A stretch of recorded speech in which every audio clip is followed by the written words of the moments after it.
is speaking to the African Yatra because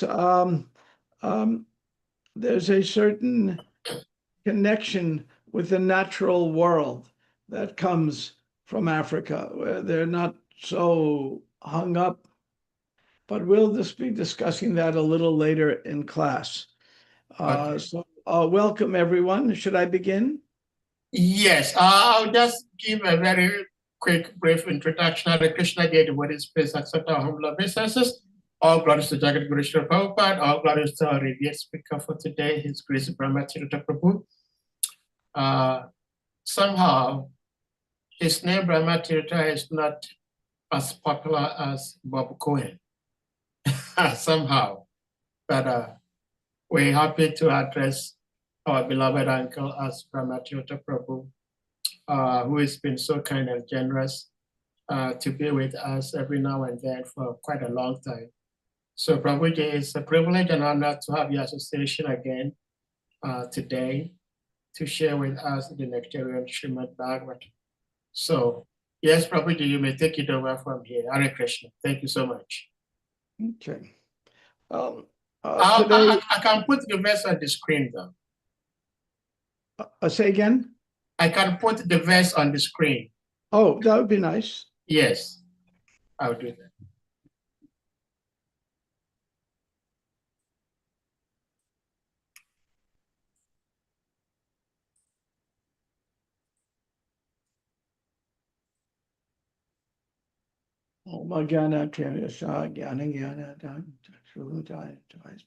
Sri Guruve Namaha. Well, on this auspicious Govardhan Puja day, it's a special privilege to speak. I was just this morning listening to Satyananda Swami's class from Govardhan Hill, my morning, his evening, and he beautifully explained that Krishna, when Krishna appears, he brings his entourage. Just like if a president or prime minister comes, they come with their entourage. So Krishna urged his entourage, come with him. We have some business to do. We'll do our business and leave. And part of the business was to demonstrate an issue with Indra. And Indra is a great demigod. Indra is known in the Norwegian region as Thor, in the Greek tradition as Zeus, and I'm trying to remember by who in the Roman tradition. And in the Mayans and all over the world, they recognize that there are controlling entities in the universe. They're not God. They're very powerful entities. And when we find someone very powerful, we refer to him. For example, in England, if somebody is has a position of nobility, how do we refer to them as? My lord. They're not God. Everyone knows they're not God, but you refer to him as my lord. When you meet the king, you refer to him as his or her majesty, which is getting closer to God, but not there yet. So to say there are demigods who have great power is very sensible. Sometimes because they're not God, they get proud. And when they get proud, they need to be cut down to size. Now, Krishna lifted Giridhari on his little pinky of his left hand. Now, what is the weakest finger for most people? Now, most people are right-handed. So the pinky of your left hand is your weakest finger. Curiously, the most frequently typed key on the keyboard is the A. And that's the pinky of the left hand. A little digression, but it's worth mentioning. Can someone tell me why the most frequently typed letter, A, and then E, which is also done by the middle finger, but not by the index finger, our strongest finger. And our strongest finger sits on a G and an H and a J, key, letters that are used less frequently. So why would the strongest letter, the most used letter on the keyboard be at our weakest finger? Can somebody tell me why? It's a really weird keyboard, this QWERTY keyboard, but it has a lesson for us, and that will take us into the story of this chapter. But somebody tell me why. Somebody must have thought of this sometime. Anybody have a guess? Think about it. I can speculate. Yes. My speculation will be that the left pinky finger, like you're saying, is the weakest and is the one that types the most frequently used letter A. Yeah. Because those who are considered to be the weakest, if they surrender themselves to God, they can be elevated by the Supreme. Well, a much more mundane reason. The early keyboards were mechanical and the keys would jam. So if people typed very fast, the keys would jam. So by making the A in an awkward place, it slowed down people's typing. And so therefore, the keyboard was designed to make you type slower, not faster, because the early keyboards weren't electronic, they were mechanical, and the keys would jam a lot. And people got typed too fast. A simple reason. But sometimes we get a ritual, and we follow a ritual without understanding why. Prabhupada gives a famous example. There was one great sadhu went to take his bath at the Ghat, and he noticed he took off his shoes on the steps leading down to the sacred water of the Ganges, and he noticed that a lot of the shoes looked alike. All the sadhus had these inexpensive chappals, they say in India, they all looked alike. So he said, I'll put a mud ball, roll up a mud ball and put it in my sandal. Then when I come out of the bath, I'll recognize which is mine. I won't take someone else's shoes.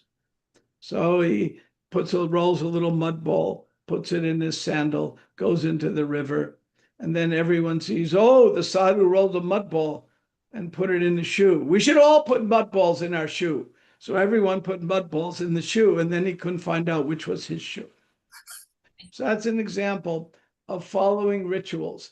And Rupa Goswami says in the Upadeshamrita, too much adherence to ritual is a source of fall down, and not enough appreciation is a source of fall down.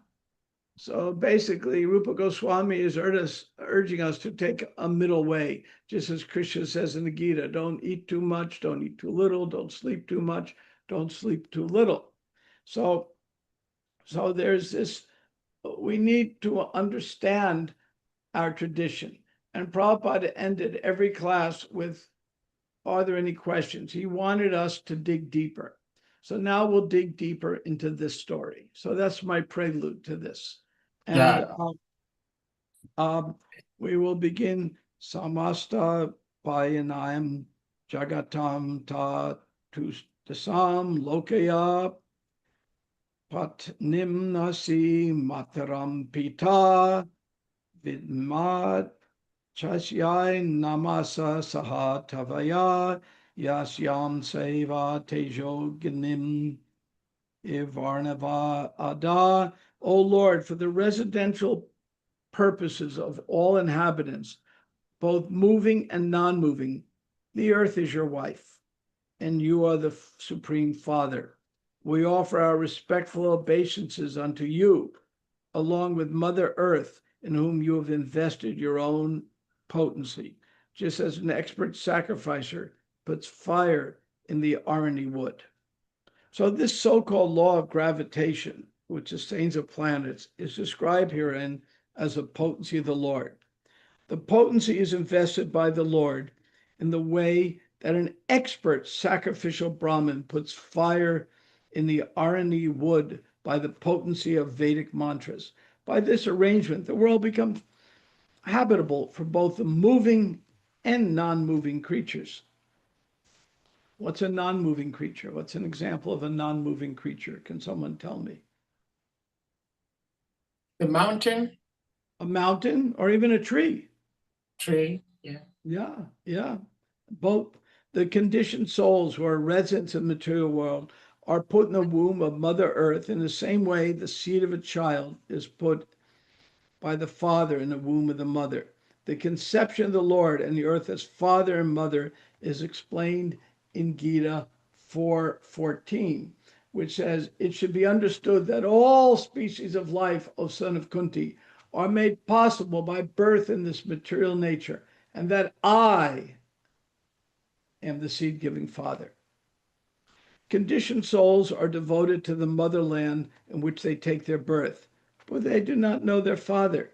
For example, nowadays in the world, there's a wave of nationalism.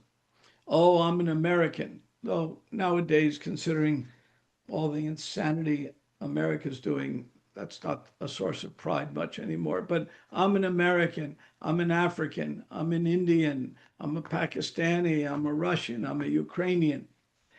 100 years ago, people were not very nationalistic. Even 200, 150 years ago. People find this hard to believe.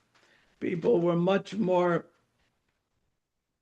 racist, to put it bluntly. For example, the Queen Victoria, she married Prince Albert, who didn't even speak any English. He was German. That's why Hitler thought he could invade France and England would attack, because the royal family was so Germanic. And so you had the royalty. So what counted was your race. We're the royal race, we're this race, we're that race. And that's why the European countries could colonize and plunder Africa so badly, because people weren't nationalists. They were basically did things based on race. And then that changed in the 20th century until Hitler came. Then Hitler went back to race. And after Hitler was defeated, there was the mood changed again. Now, something interesting happened intellectually. I'll give a little side story, but it's very important. In 1792, who was India ruled by? Can someone tell me? The British? Not yet. That wasn't until 1857. Can someone tell me who India was ruled by? Any guesses? It's kind of a tricky question, by the way. I'll tell you. It was ruled by little kingdoms. You had a Mughal emperor in New Delhi who had a certain fiefdom, and then the East India Company, a trading company, with their headquarters in Calcutta, was taking over large pieces of India. And they were, in essence, ruling large pieces of India as a trading company. And they didn't even allow any priests to travel on their boats to India because they wanted to trade. And he said, if the priests come, they'll want to convert, and then the local people get mad at us. Eventually, they changed that policy. So in 1792, there was one of the officers in the East India Company based in Calcutta, a great scholar named William Jones, wrote a paper for the Royal Society in England, which was the most prestigious academic journal of the time. And he wrote an article that shook up the intellectual basis of the world. And in the article, he was a Sanskritist, and he said Sanskrit is older than Latin or Greek. And the big debate among scholars is what language was spoken in the Garden of Eden. Was it Latin or was it Greek? And if Sanskrit was older, that meant people of darker skin, Indians, may have inhabited the Garden of Eden. And that was a horrible thought, because as I pointed out, in that time frame, almost the whole world was more racist than nationalist. And that became a horrible thought.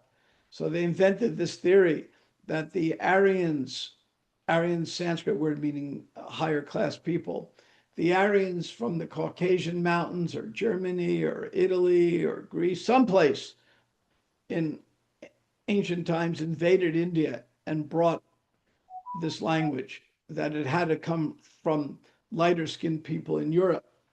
And that became the dominant theory, because the big debate was what language is spoken in the Garden of Eden. And they really wanted it to be somebody of European stock. Finally, Hitler declared the real Aryans, again, Aryan meaning high class Sanskrit word, the real Aryans were the Germans, and everyone else should be subservient to the Germans, or if you're Jewish or gypsies or some other groups, you should be eliminated. And he made the symbol, the swastika, which of course in India is a symbol of auspiciousness at every temple. And he made that his symbol because he wanted to be the real Aryan. Then after World War II and his utter defeat, the intellects of the world were no longer arguing who are the real Aryans anymore. And we became a much more, very much a nationalistic world. So that's a little bit of history that I think is important. As devotees, we understand this. Even now in America, there's a group called the Aryan Nation, which wants to encourage something like white supremacy and other horrible, prosecute Jews, prosecute Catholics, prosecute anybody who's not them. And horrible, horrible idea, but it's an old idea. And it was prominent in 1792 even. So, and the reason I bring all this up is to give some historical context. The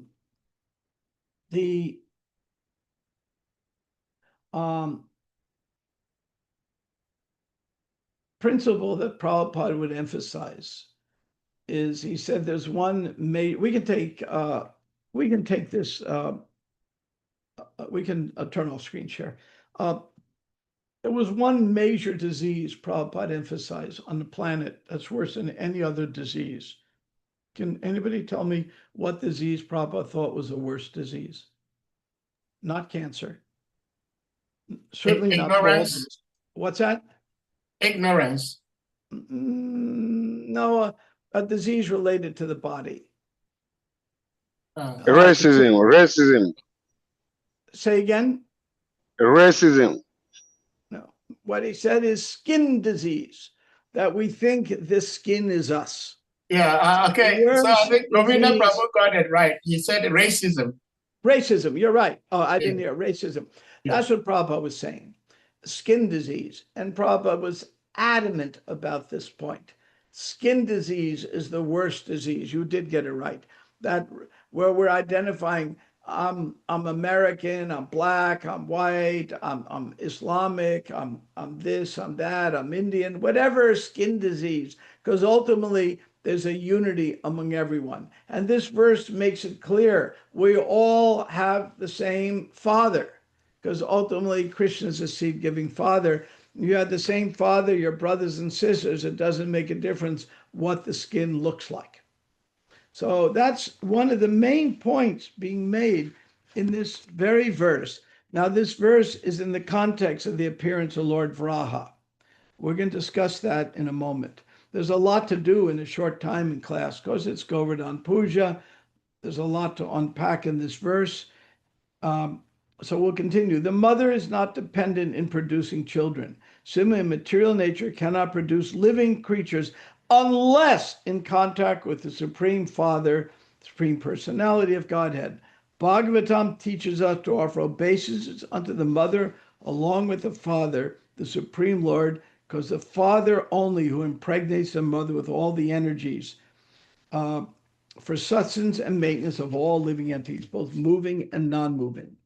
And we're going to do one more verse in a moment. Point herein is the unity comes from seeing the same Father and not the skin disease. And the skin disease is very serious. I'll give an example. All of you know the wonderful Bhakti-tirtha Swami. Who here has met Bhakti-tirtha Swami?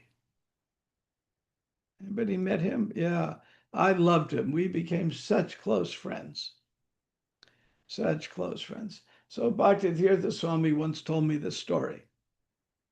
He went to visit Lord Jagannath in Puri, and you must be born Indian to go into the temple. And Prabhupada was very offended by that. He said one day Lord Jagannath will pack his suitcase and go home. And it turns out the Calcutta Rath Yatra is now bigger than the Puri Rath Yatra. So, and because Bhakti-tirtha Swami was dark-skinned, and South Indians can be very dark-skinned, he says, oh, I'll take my chances and go in the temple. So he went in the temple, didn't even speak the languages or anything. And then they have these big gundas, these big guards, and they surrounded him. And he said, oh my God, he knows what happens next. They catch a non-Hindu there, they beat the you-know-what out of you. He says, I am going to get beaten to a pulp now. And they said to him, Motion, come with me. And they brought him right up front to have a darshan of Jagannath through all the crowds. The head priest saw Bhakti-tirtha Swami, realized he was a saint. I don't know if he knew he was African American or that he was South Indian, but just saw he was a saint and brought him right up front for a darshan with Jagannath. It was so crowded. And then he left and did get beaten up. So that was Bhakti-tirtha Swami sort of taking advantage of maybe resembling a different bodily situation. But the Bhakti-tirtha Swami was brave beyond belief. So when he went to Eastern Europe behind the Iron Curtain in Soviet days, no one had ever seen a black man before. So people used to touch his skin to see if it rubbed off. They didn't know what it was. And it was a very brave thing to do, because here we are, an American behind the Iron Curtain trying to distribute books. You really want to be low key. You don't want anyone to know who you are. You want to be invisible. And here he is, a black guy wandering through Eastern Europe. But he was so charming. He got away with it. He could get away with things no one else could. One time he came to my office when he was Brahmachari, Ganesham was his name then. I was teaching and a graduate student at Rutgers University. And I saw him at the Sunday feast in New York. And he said, I'm going to go to Rutgers and visit the library. I said, well, come to my office first. You can freshen up and everything. So he came to my office and he opens his briefcase and he's in a suit and tie. And this was during the time of a lot of civil rights activities in America. And he takes out an Afro wig, the kind of Afro hairstyle, and puts on an Afro wig. And I turned to him and I said, what are you doing? My gosh, what are you doing? He says, I walk in a suit and tie and an Afro wig. They cannot refuse me. And he came back to my office 30 minutes later and said they took a standing order for all of Prabhupada's books. He was so practical. So he would use whatever is in Krishna's service, even his Afro wig. So that's one of the principles involved here. So this is a story of Varaha. And Varaha was kind of a strange incarnation because he came from the nose of Brahma. I mean, usually the things that come from your nose are not the kind of things that you want to share around a lot, But sometimes funny things come from our nose. We all have that experience. And so here this creature comes from Brahma's nose. You can't figure out what's going on. Something popped out of my nose, oh, that's weird. And then it started growing and growing, and it turned into a boar, which is kind of a pig kind of thing. This is really weird. And had big tusks and grew so big and then rescued the earth. Now we may think, what kind of silliness is this that, some kind of, oh, can you enable screen sharing for me? I got a video to show you.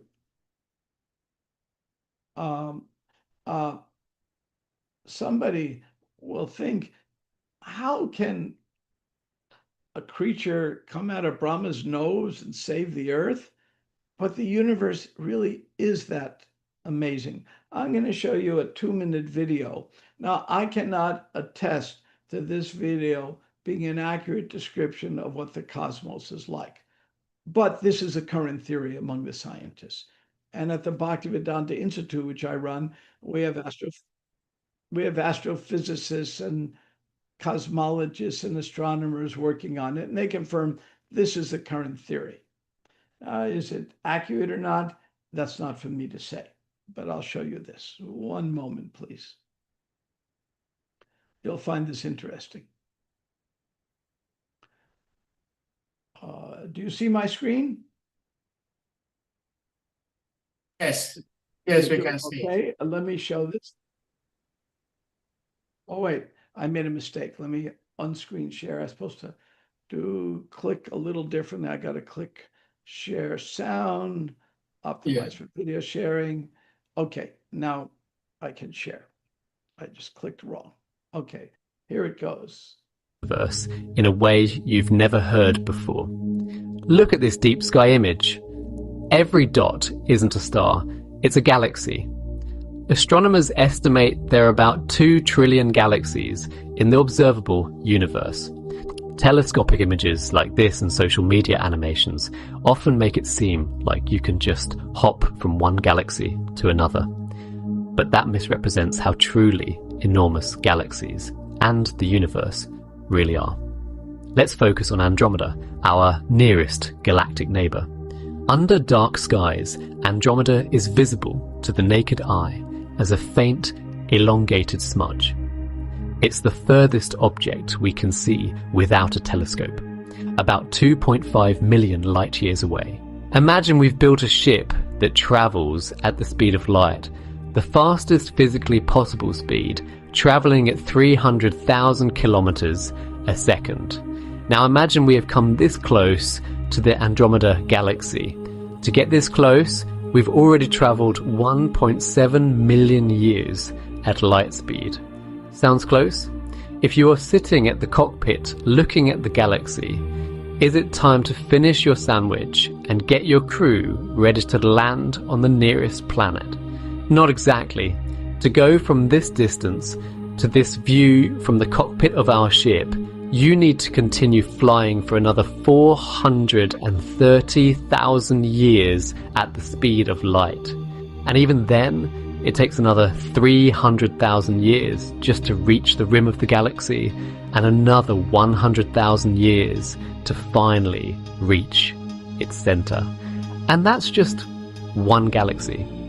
If you are not exhausted yet, after 2.5 million years of traveling to Andromeda, and you wish to now travel to the second nearest galaxy, Triangulum, you need to keep going for another 3 million years. In other words, it would take you 5.5 million years at the speed of light to visit 2 galaxies. And remember, there are 2 trillion more out there. Let me explain.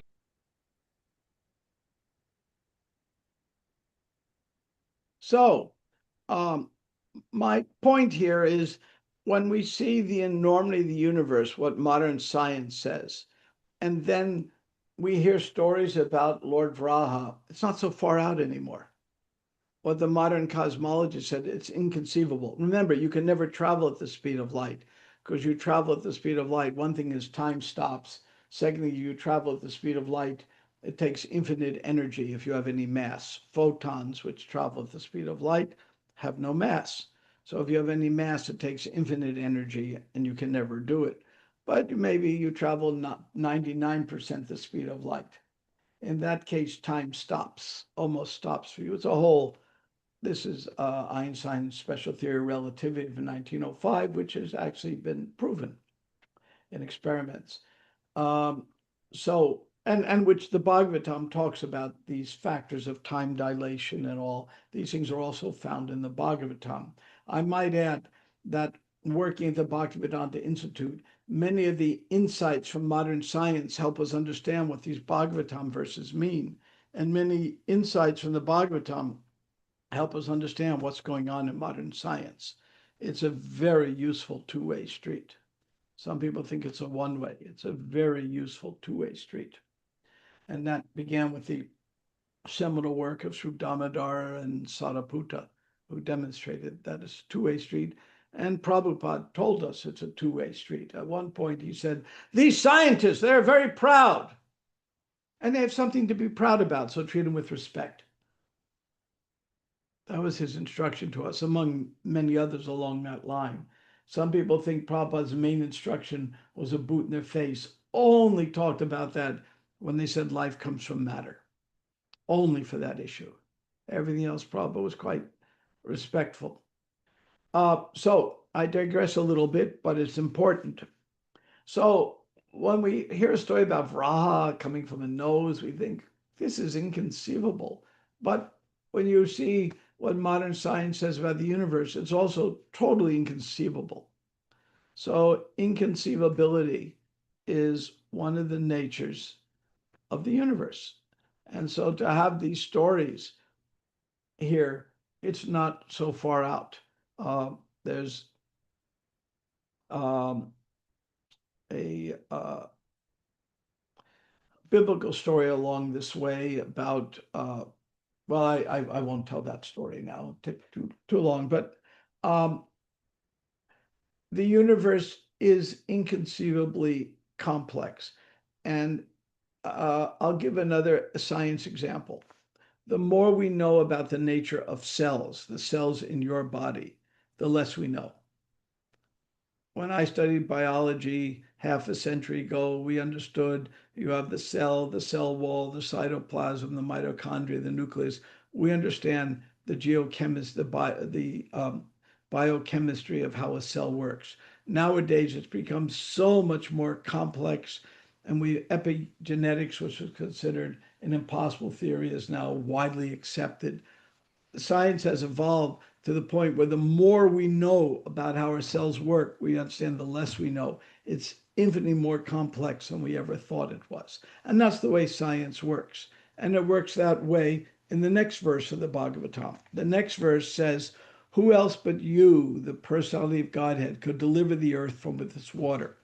That's the point of the chapter, that only God could deliver the earth. Now, this did not take place in our millennium. It took place in a different avatar a long, long time ago. I'm not quite sure when. It's not very wonderful for you, however, because you act most wonderfully on the creation of the earth.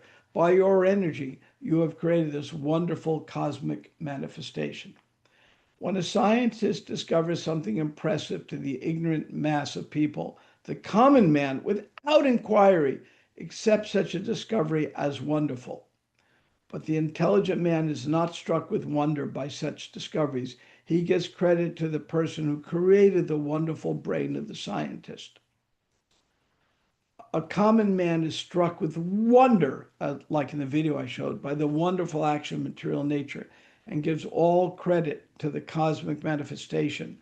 Yet the learned Krishna conscious person knows well that behind that is the brain of Krishna, as confirmed in the Bhagavad Gita 9:10. Since Krishna can direct the wonderful cosmic manifestation, it is not all that wonderful for him to assume the gigantic form of a boar or any of his other forms, and thus deliver the earth from water. A devotee is therefore not astonished to see the wonderful boar, because he knows the Lord is able to act more wonderfully. So there was a book written in the 70s. At that time, there were many accusations of cult activity. We were accused, Catholics were accused, and there were some really weird cults. There was a Children of God cult in which the women were sent out to be very flirtatious and attract men. It was a horrible group. You had one guru came from India and owned 70 Rolls Royces. And another guru came from India and he would rub eyeballs and excite the optic nerve. You get white flashes of light and people would think they were enlightened. So you had a lot of phony gurus. And the reason I went to India is I said, the only way I'll know who a real guru is to go to the source. So I went to India, learned Hindi, went as a high school teacher, not as a tourist, so I could find out. And when I met Prabhupada, it was clear to me he was legit. And I noticed in India, the respected people I would meet in India all respected him. And some of these other people, one of these other gurus, I won't mention names, I don't like doing that, but a very famous guru, when he went back to his hometown, the local people threw stones at him because they knew he was like a carnival huckster, just a cheater. He went back to Dehradun, his town, and they just started throwing things at him. And a second guru, the same thing happened. And a third guru, he would make ashes appear. And the BBC did an expose on him. Turns out he wasn't a very nice person in his personal life. And I was in New Delhi, 1971. And you never met any clean-cut people my age, 22 years old in India. The only people I would meet in New Delhi at Connaught were hippies. And they were usually stoned out of their mind because, you know, marijuana is very plentiful and cheap. And so I met a hippie who wasn't stoned, short hair, clean, wasn't a hippie. He was my age. So I said to him, "What are you doing here?" He said, "I'm looking to find a guru." I said, "Great. So me too. Let's go have lunch." So we went to a veggie place, had lunch. I said, "Tell me your story. I want to know." "Well, I met this guru and he can make things appear out of his hand. And, ooh, that's cool. I like that. And he knows the Gita inside out. I like that more. And I became his personal servant. I like that more. Wow, this is why I came to India. So, what are you doing in New Delhi?" He says, "I'm going home." I said, "You came to India. You wanted to find a guru. You found a guru. You became his personal assistant. And he's mystical and knows the Gita. This is everything. Why are you going home?" He said, excuse me for saying this, but this is what he said to me. He said, "I got tired of him reaching into my pants." That's the truth. Later, the BBC did a whole expose. It turns out, I won't mention names, I don't like doing that, but the BBC did a whole expose. It turns out that was the truth. BBC journalist did a story. So I was lucky. I didn't get cheated. I was able to meet Prabhupada, but these things go on. And Prabhupada says here in the purport, ignorant people can easily be fooled. And so how do we avoid being fooled? Well, this is the purpose of a chapter like this. We hear from a bona fide source, the Bhagavatam, from a bona fide person, Prabhupada, what is the nature of Lord Varaha? And then when we hear it, we end up with something wonderful happening. And the wonderful thing has a Sanskrit term, and it's called, these are the phalu, the fruit verses. And the fruit verses tell us what happens when we listen. I'm going to read that verse for this chapter. If one hears and describes in a devotional service attitude this auspicious narration of Lord Bor, which is worthy of description, the Lord, who is within the heart of everyone, is very pleased. Nothing remains unachieved when the Supreme Personality of Godhead is pleased. So by transcendental achievement, one understands everything else to be significant. One who engages in this loving service is elevated to the highest platform, and the Lord within the heart will reveal that to us. So why do we learn about Lord Varaha? One, to make us a little awestruck. I showed you that little thing on the universe. Anybody who sees that is going to be awestruck. You look at the night sky. Now at the night sky, you don't see many stars. But if you go out like on a ship on the ocean or to a place where there's not light pollution, you see thousands times more stars than you see in the typical cities. That's one of our displays we're putting up at the TOVP. And when you see that light show in the sky unfiltered by light pollution, it really makes one feel awesome. It makes one feel the awe of the universe, and it makes one feel humble. And you say, what's behind this? And that is the question of philosophers. So when we read the story of Lord Vraha, we may say, well, that's far out, but the whole universe is far out. And by hearing it from the bona fide person, it actually touches our heart. I'll give an example that's relevant for today. So when I went to Govardhan Hill, I went the last 2 years to Govardhan retreats. And when I got there, I'm a geologist. I met another devotee geologist, and we're walking our first day to Govardhan Hill and looking at it. Can anybody guess what I saw? I saw a metamorphic quartzite. That's the kind of rock Govardhan's made of. It's an ancient rock that's been reheated. He and I are looking at a metamorphic quartzite because we're both trained as geologists. After a week of being there and 2 weeks and attending seminars with Satyananda Swami and Borijan and various methods of meditation and spending many hours at lunch every day. I'd have lunch with Damodar Swami. By the end of the week, I did not see metamorphic quartzite. I saw the Supreme Lord manifesting as a hill. I was amazed. I said that I can't possibly get to that point, but it really works. It really, really works. So if you want to actually see the creator behind everything, like for example, if you go and see a famous painting, I went in Paris, I saw the Mona Lisa, you must do it. Now, if I want to be a foolish scientist, I can go look at the Mona Lisa and say, gee, I'm wondering what kind of ink the artist used. Was it this kind of pigment or that pigment? And what kind of canvas? But I'm missing the essence of the painting.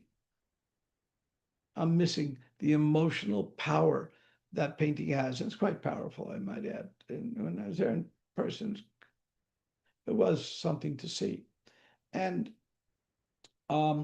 so in a similar way, if we really want to understand something, we want to know about the artist, not the paint pigments.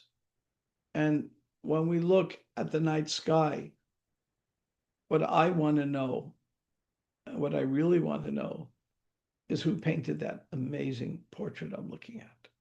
And sometimes I'm looking up and I see shooting stars and all kinds of. There's one park nearby. I go to do japa if I have japa at night, and it has less light pollution, still light pollution, but less than here. And when I go to that park, sometimes the sky is clear, especially if it's a low humidity day, which happens 2 days a year in Florida. And I go out on one of my low humidity days and look at it. I am awestruck. I say, wow. And when I see that sky, and then I read a story about Lord Vraha, it no longer sees it as some, kind of mythology. To me, it comes alive. It's real. Yes, this can be real.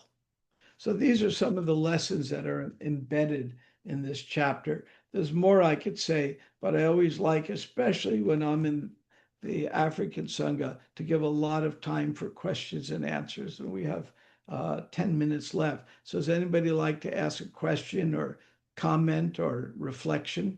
I know I bounced over a little bit today, but it's a festival day. And so there's a lot of different themes to deal with.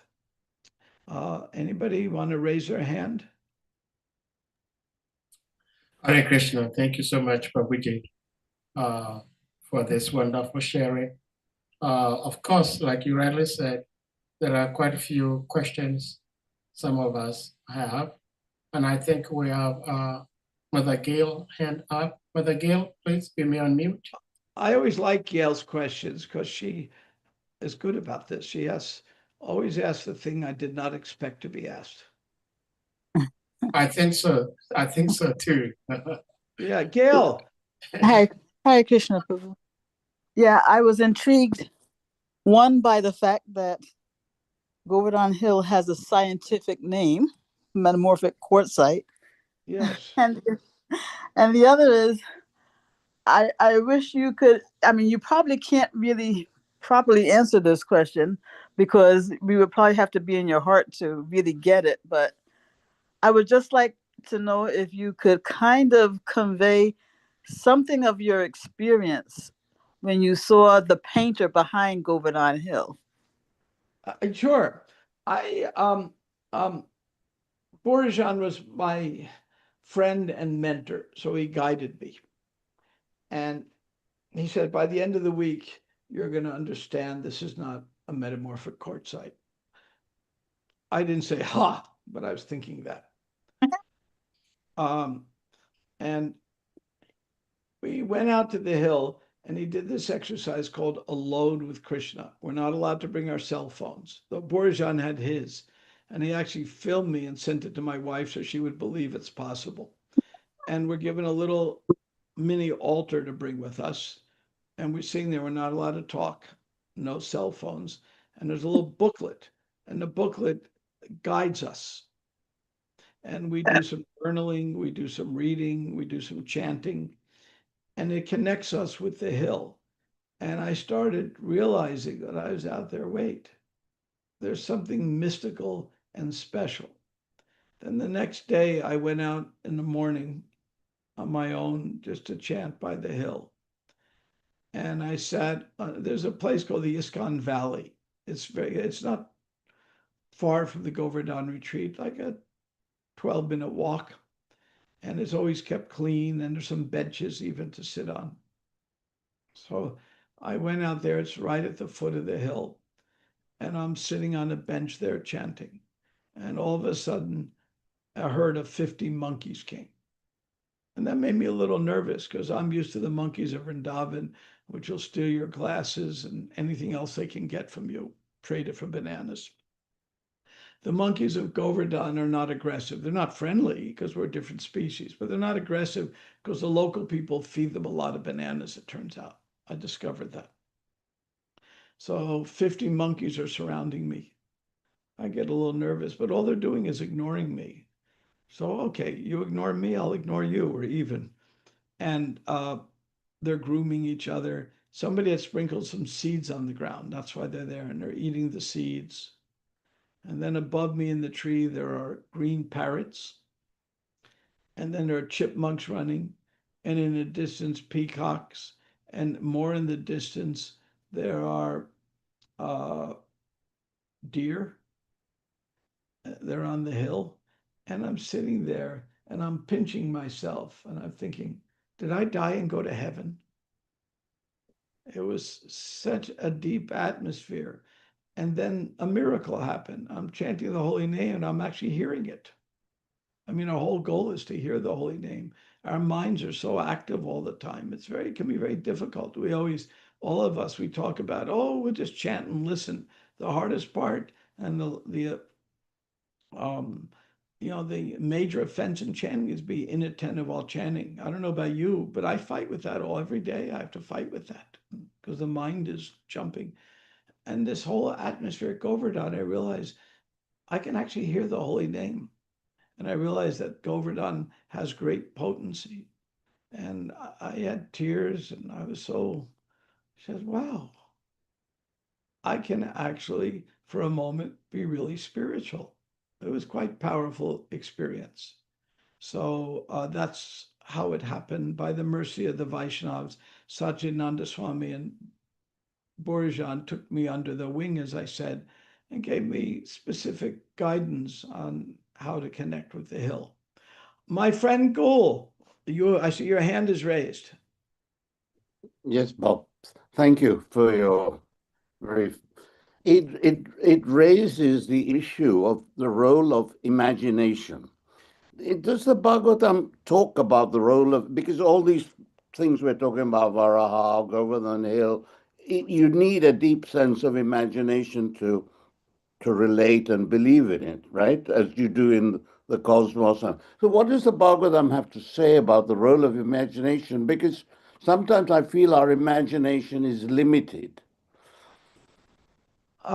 It is. I'll give a little story that will help you. That's you probably asked one of the most critically important questions. What's real and what's not? What's imagination?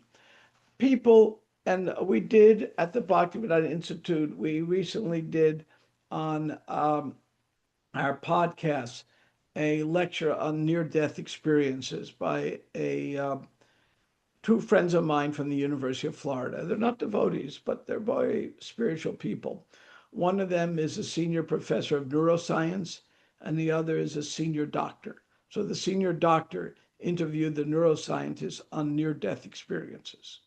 Of course, there's many books written on this, and most recently, Bruce Grayson from University of Virginia has published very good work on this, and there's some older works from Harvard. I forgot the name of the author. And those people have near-death experiences. There's something very common about them. First, the people who have near-death experiences see things they can't possibly see. I'll give an example. Somebody was on the operating table, very well documented cases, many like this, is on the operating table in this particular case. And the long operation's going on. And there's more than one doctor there. But the lead doctor decides to take a break. That's not unheard of, it's common. And he goes down the hall into his office and shuts the door. There's no way anyone can hear what he's saying. Impossible. And he calls his stockbroker. Hey, have you sold the stock I asked you to sell? Meanwhile, while he's down the hall, the patient on the table flatlines. His heart stops, his brain activity stops, he's clinically dead. And this goes on for several minutes, and the other doctors in the room bring him back. Somebody runs down to get the main doctor, and he rushes back in, but by then the person has been revived. Then the operation's over, and the main doctor comes see the patient, and the patient says, why did you go to your office and call your stockbroker in the middle of my operation? How could he know that?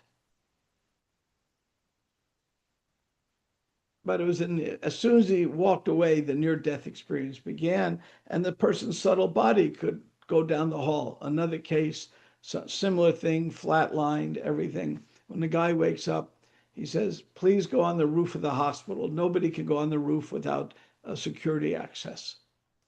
Go on the roof and retrieve this object. And what's there is a toy fire truck. There's no way anyone can know. This is before there were drones. There's no way. And there's a fire truck. And there's thousands of these cases documented, Ghoul, in which it's not imagination, but there is real things going on. So our consciousness is connected to a universal consciousness. So we can see a lot more. That's why there's so much push for psychedelics now to try to expand the consciousness. Now, Prabhupada said that wasn't necessary. We can do it without these artificial means. But we want to expand our consciousness to connect with the cosmic consciousness so that we know beyond a doubt what we're experiencing is not just a figment from our imagination, but is real. And the question you asked, is this whole thing imagination? Is Krishna appearing with Radha? Is lifting Govardhan Hill on the finger? Is that all imagination? That all of us who identify as Krishnas have that doubt. We may not admit it publicly. We may pretend we don't, but we always wonder. And when I have my confidential topics with my senior God brothers, we all discuss this. How do we know what's real and not real? And we know it by our own experience. When I give you a good lunch, nobody has to ask you if you're full. You know you're full. You just had the best rice dal chapati you've ever had, followed by sweet rice. No one has to tell you if you're full or not. You know you are. Similarly, no one has to tell us, did I actually, when I was at Govardhan, experience transcendence? I did. It wasn't my imagination. And the effect it had on me, the effect out of my consciousness, when I came back to America, people said, "What happened to you? Something happened to you." So it's real. Now, Shastra confirms it. We always say we have a checks and balance system: Guru, Shastra, and Sadhu. 3 checks and balances. So we have the Guru confirms it, the Scripture confirms it, other saints confirm it, and finally we have our own experience confirming it. If we don't pass this test, then we very well better question, could be our imagination. And thank you for one of the most important questions of the day. Final thing on Govardhan Hill. When Krishna lifted it on his little finger, on his left pinky, I started talking about that in the keyboards, but I never said why that's important. When he lifts it on the pinky of his finger, there's 2 reasons why. One reason is it's his weakest finger, and he wanted to show Indra, I can lift this whole hill. I don't even need my right arm. I can use I'm assuming Krishna was right-handed for this. I can use my left pinky finger and hold it up. Ha ha, Indra, take that. That's part of it. The second reason is interesting. Do you all know what a mudra is? Mudra are these hand motions you make that are priests do for auspicious things. That happens to be a very special mudra. So Krishna is doing a mudra, and he's basically, to put it in the vernacular, in your face, Indra. This is my weakest finger, and I'm holding the whole hill up. Do what you want. You can't touch us. So that's one of the lessons from Govardhan Hill. Krishna usually does more than one thing at once, but I didn't know till I listened to his lecture. He was also doing a mudra. So with that, it's noon my time. We'll stop here. I thank you all for attending. One of my favorite times of the month is when I can get together with all of you to recap. We discuss Govardhan Hill and the importance of it. We discuss we discussed the nature of racism and nationalism, which is very, very critical topic. It still is. Sorry to say. We discussed Prabhupada and skin disease, and we discussed the nature of Raha, and we discussed what's imagination, what's not, how do we know what's real. I tried to share with you some personal experiences I had to help it become real to you. I thank you very much. If anybody... Hare Krishna Prabhuji, I know you have to leave, but please permit me to ask one question. Yeah.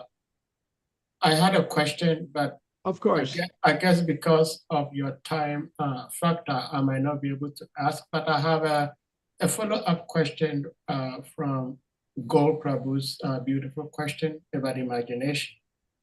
And my follow-up question to that is, if I'm not mistaken, I believe Einstein once did say that, like we all know that knowledge is power, but Einstein had said that imagination is more powerful than knowledge. And I believe that imagination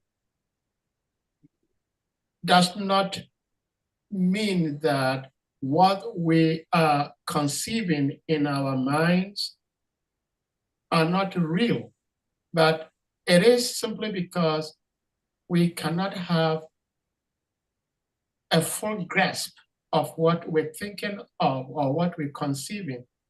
But there is nothing that does not exist that we can imagine of. And so if that happens to be the case, then it seems to me that yes, imagination is more expansive. Knowledge is kind of limited. If you know something, you know. There is nothing else you can know. But if you want to imagine something like we have all these, let me say this, like even before we had the Wright brothers invented aeroplane, they had imagined it in their minds, and then they brought it live physically. So My question and a follow-up to Guru Prabhu's beautiful question in terms of Srimad Bhagavatam's stance on imagination is that we are asked not to speculate. How does speculation and imagination cross borders or cross lines, and at the same time, do they actually become like parallel lines that they never meet? If you may help in this regard, speculation and imagination, where do they meet, if they actually meet? Prabhupada talked about speculation, and he said mental speculation he discouraged, just trying to guess this and guess that. But philosophical speculation he encouraged. I'll give an example.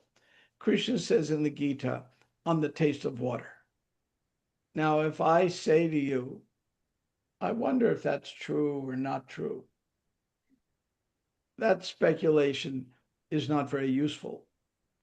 But there is a speculation that is useful. How can Krishna be the taste of water? That speculation Prabhupada greatly encouraged. So that's the side. So philosophical speculation, yes. Just mental speculation, no. So Krishna's on taste of water. Well, how can that be? Because we had the faith that Krishna's words are true or could be true. So let me wonder, how could that be true? Now, imagination. We all have imaginations. I have a vivid imagination. Always did. When I was 10 years old, I used to look at a globe and I kept imagining myself going to India. It must have been last life or something. I would look at it and say, I got to go there. So that imagination was very useful for me because eventually it turned into reality. So if we read, there's this very famous story of a Brahmana from the Chaitanya Charitamrita, name slips my mind, and he's imagining cooking for Krishna. And I mean, he's sitting with nothing. And then he puts his finger to see if the milk is warm enough. And next thing you know, he has a burned finger. But it's just imagine. So that's where imagination crosses into reality.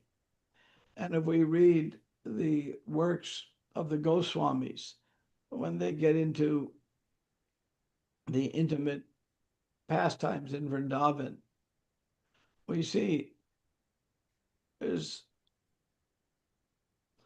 their imagination can be a window to the spiritual world, or imagination can be a window to total mental speculation.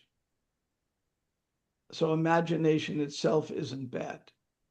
Eating's not bad, but eating at McDonald's is terrible, and eating at Govinda's is good. Eating's not bad.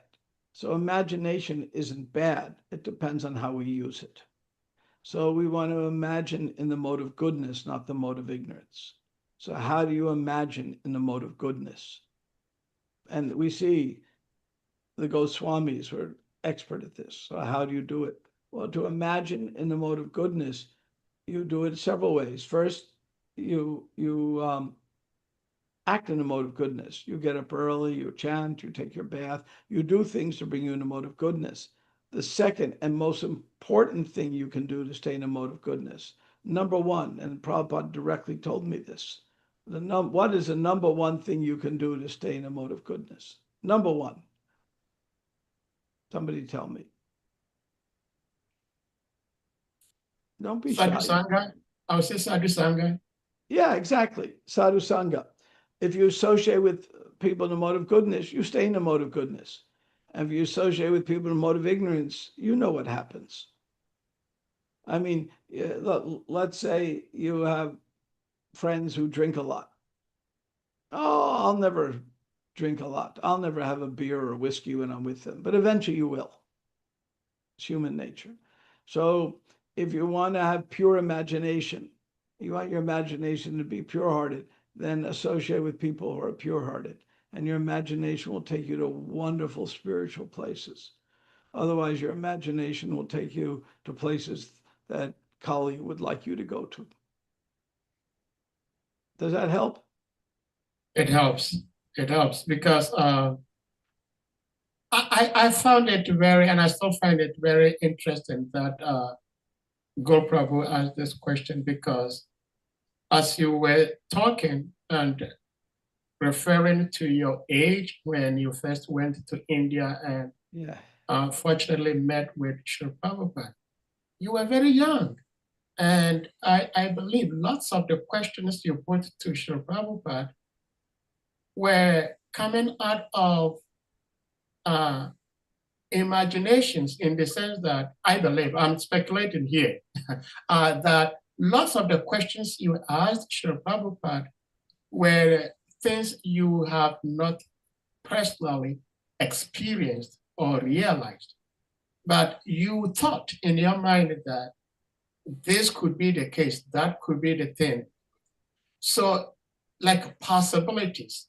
And you put all these questions to Srila Prabhupada, and Srila Prabhupada answered them so beautifully. Today we are here benefiting from them. And so, to me, this is like a typical example of the proper use of imagination when we're thinking into possibilities that we are unable to tap into at this particular moment. Then, but we want to probe into that, which is imagination, and it gives us unlimited boundaries. So I'm going to say just thank you so much for being who you are, and more especially blessing us with your association every now and then. Thank you so much, Prabhuji. I so appreciate your comments. I love being here. I thank you all. I did put the website for the BI in case somebody wants to inquire more on the science. We're doing a lot at the BI besides doing the TOVP museum. We just met with our team yesterday. Gul will be glad to hear this. I finally got the right team together, and it took me a while to get the right people. We're redoing the Origin magazine, and the team yesterday. Origin is one of the best things ever produced, but it's too old. And Yes. some of the examples are dated. But I tried different people working on it, and none of them were up to it. And yesterday we got the A team working on it, and they're really good. I have two PhD devotees. We're designing all the exhibits for TOVP, as I said, and the next conference, the huge conference, Science of Consciousness, is in April. Last July was the last one in Barcelona. We had 9 speakers and 2 session chairs. This year it'll be in Tucson, and we hope to even do more. There's a new novel out by the very famous author of Da Vinci Code, Dan Brown, called The Secret of Secrets. And the whole book is that consciousness is not a product of the brain, which is what we're trying to show at the BI, that consciousness is, the brain is an antenna for consciousness. I can't believe a popular novel would go that far, but it does. We see that as a huge opportunity for us to get some significant literature out there, including Origin and the Atma paradigm. So these are the kind of things we're doing. The reason I give this commercial announcement is if any of you have some interest in helping the BI or working with us or editing or anything, you are more than welcome to reach out to me. We live off of volunteers and donations. That's what keeps us alive. So if any of you like to work with the BI, you're most welcome to. With that, I have to go to another meeting now, but it's a pleasure seeing all of you and seeing new friends, old friends.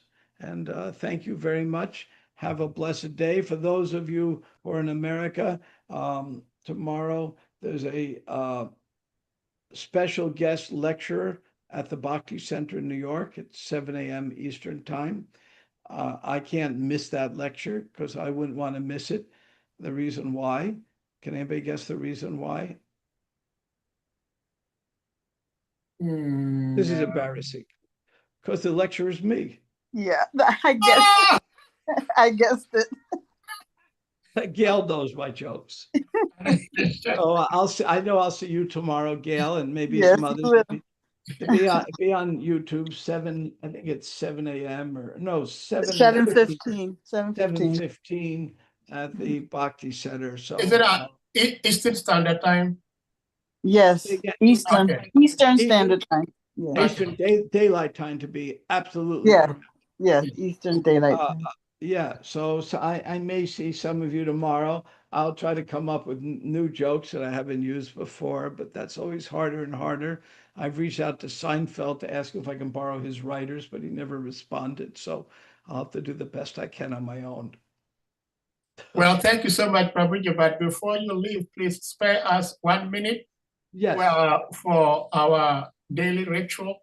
That is, Yes, dear yes. devotees, we're going to humbly request you all to quickly unmute yourselves, and we all with one voice, one heart, chant Hare Krishna Mahamantra to express our deepest appreciation to our beloved uncle, His Grace BRAHMA-TIRTHA Prabhu, for sharing his love and wisdom with us. So, Jai.